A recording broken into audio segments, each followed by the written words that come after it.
नमस्कार मित्रांनो, आपलं स्वागत आहे टेक्निकल जी के या चॅनलवर।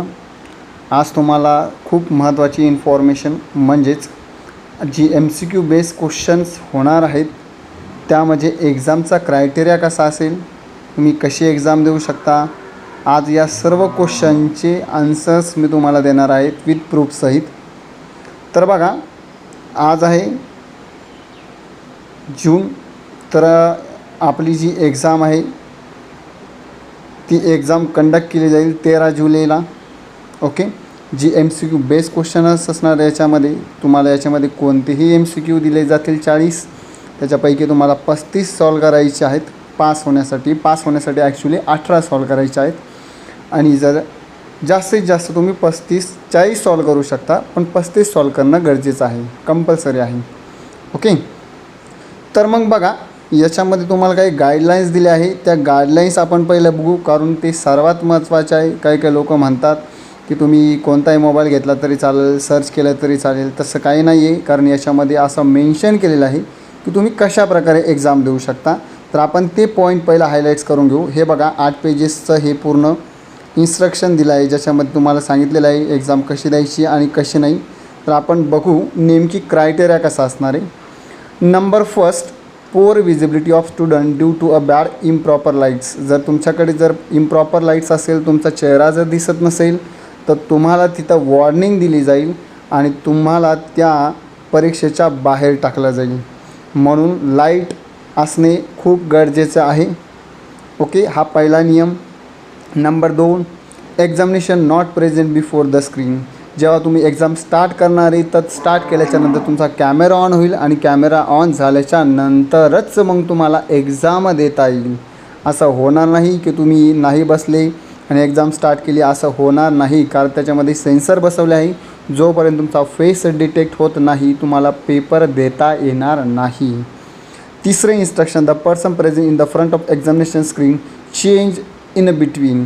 तर बघा, आता काही असं म्हणतात की आपण एक्झाम देऊन आपण गुगलवर आन्सर सर्च करू शकतो, तर तसं बिलकुल नाही।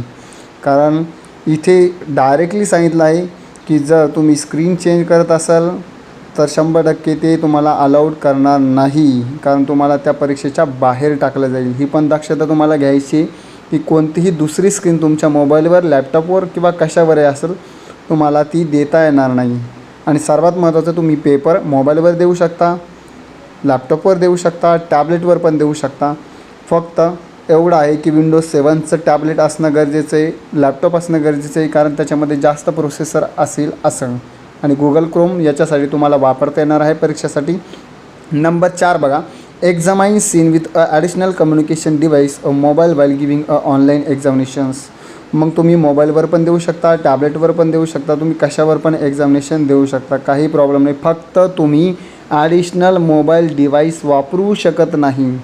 तुम्हाला फक्त एकच डिव्हाइस वापरायला भाग पडणे आहे, तुम्ही दुसरा मोबाईल वापरू शकत नाही। आणि जर तो कॅमेऱ्यामध्ये दिसला तर तुम्ही त्या एक्झामिनेशनच्या बाहेर होणार आहे। हा आहे चौथा नियम। Number 5, additional person appear along with a examinee.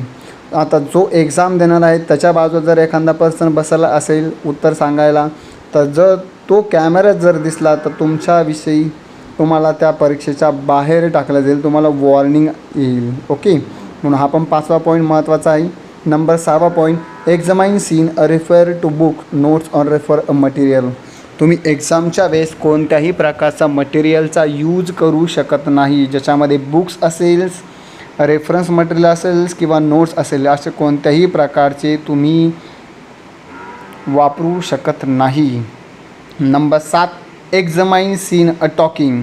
आता काही म्हणतं की ठीक आहे, आम्ही पुस्तक पण बघणार नाही, पण आम्ही एकामेकाला उत्तर तर सांगू शकतो, तर तसंही चालणार नाही। तर तुम्ही एकामेकाला जर टॉकिंग करत असाल, तुमच्याविषयी जर दुसऱ्याचा आवाज येत असेल किंवा तुम्ही स्वतःही जर बोलत असेल, तरीही तुम्हाला त्या परीक्षेच्या बाहेर टाकलं जाईल, कारण त्याच्यामध्ये वॉर्निंग दिल्या जातील तुम्हाला। Okay, number 8, examinee online examination is interrupted frequently. जर एक्झामिनेशन जर फ्रिक्वेंटली जर हे होत असेल, कमी किंवा बंद होत असेल मध्येच, तर तरीही तुम्हाला वॉर्निंग येईल आणि तुम्हाला बाहेर टाकलं जाईल। आणि त्याच्यानंतर लास्टचा पॉईंट आहे, any other spurious action not listed above. कोणत्या प्रकारची ॲक्शन्स कोणत्या प्रकारची रिॲक्शन्स तुम्हाला चालणार नाही. म्हणजे तुम्ही उठताय, तुम्ही पुस्तक बघताय तर असं चालणार नाही, कारण हे जे सर्व आहे हे सर्व कॅमेऱ्याच्या फ्रंटमध्ये होणार आहे. एवढ्या लक्षात तुम्हाला घ्यायचं आहे. आता याच्यामध्ये तुम्हाला सांगितलं आहे की नेमकी तुमची एक्झाम कशी स्टार्ट होईल. याच्यामध्ये एक स्टार्ट बटन असेल आणि त्याच्यानंतर एक सेव्ह आणि नंतर एंड एक्झाम. जेव्हा तुम्ही स्टार्ट करणार तेव्हा तुमची एक्झाम स्टार्ट होणार. एक्झाम तुमची 1 घंट्याची असणार आहे. 1 घंट्यामध्ये तुम्हाला 40 MCQ सॉल्व करायचे. त्याच्यानंतर तुम्हाला एका वेळेस फक्त एकच क्वेश्चन दिसेल, एका वेळेस सर्व क्वेश्चन्स दिसणार नाही. जोपर्यंत तुम्ही पहिल्या क्वेश्चनचा आन्सर सबमिट करत नाही तोपर्यंत तुम्हाला दुसऱ्या क्वेश्चन बघता येणार नाही. म्हणून लक्षात ठेवा, कोणतंही उत्तर देता वेळेस ते अचूक असलं पाहिजे याचीही दक्षता तुम्हाला घ्यायची आहे. त्याच्यानंतर पहिला क्वेश्चन सॉल्व केल्याच्या नंतरच तुम्हाला दुसरा क्वेश्चनवर जाता येईल. अशा प्रकारे तुम्हाला सर्व 40 क्वेश्चन सॉल्व करायचे आहेत. एक्झाम तुमची 2 स्लॉटमध्ये असतील. एक स्लॉट असेल तुमचा 11 ते 12 आणि त्याच्यानंतर असेल दुपारी 2 ते 4. अशा 2 टायमामध्ये तुमची एक्झाम हेल्ड केली जाणार आहे. याच्यामध्ये तुम्ही एक्झाम देऊ शकता.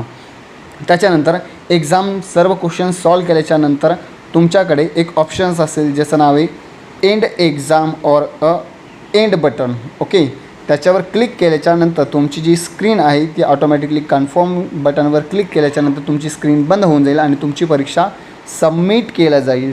म्हणून याच्यामध्ये ही दक्षता घेणं तुम्हाला महत्त्वाचं आहे. आता याच्यामध्ये अजून एक इन्स्ट्रक्शन सगळ्यात महत्त्वाचं जे दिलं आहे ते असं दिलं आहे की कोणत्याही प्रकारचं नेटवर्क इश्यू जर असेल तर त्याला परीक्षा जबाबदार राहणार नाही. तर त्याला जबाबदार असेल फक्त तुम्ही आणि फक्त तुम्हीच.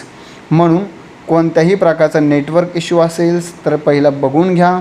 ओके, त्याच्यानंतर कोणत्याही प्रकारचं हे असेल तर तेही बघून घ्या.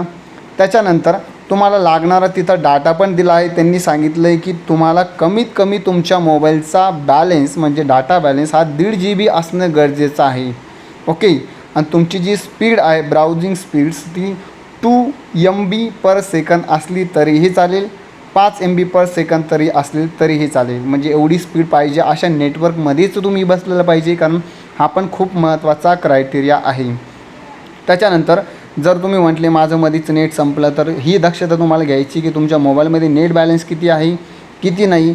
कारण जर तुमचं बॅलन्स संपला आणि तुमची स्पीड जर कमी होत असेल तर तुम्ही एक्झामच्या बाहेर जाणार. म्हणून हा पण खूप महत्त्वाचा, कारण त्यांनी इथं मेन्शन केलं आहे की तुम्ही प्रेफर अशा नेटवर्कवर बसलं पाहिजे. तुमच्या मोबाईलमध्ये सफिशियंट असा डाटा पाहिजे.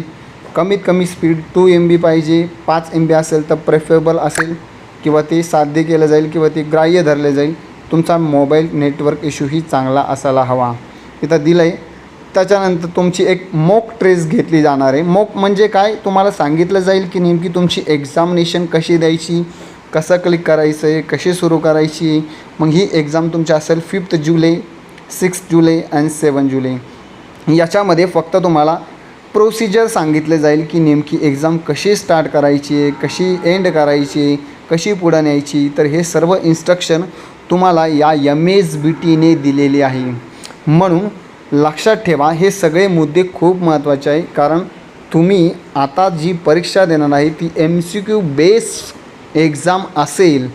तर यामुळे कोणत्याही प्रकारचा नेटवर्क इश्यू येता कामा नये.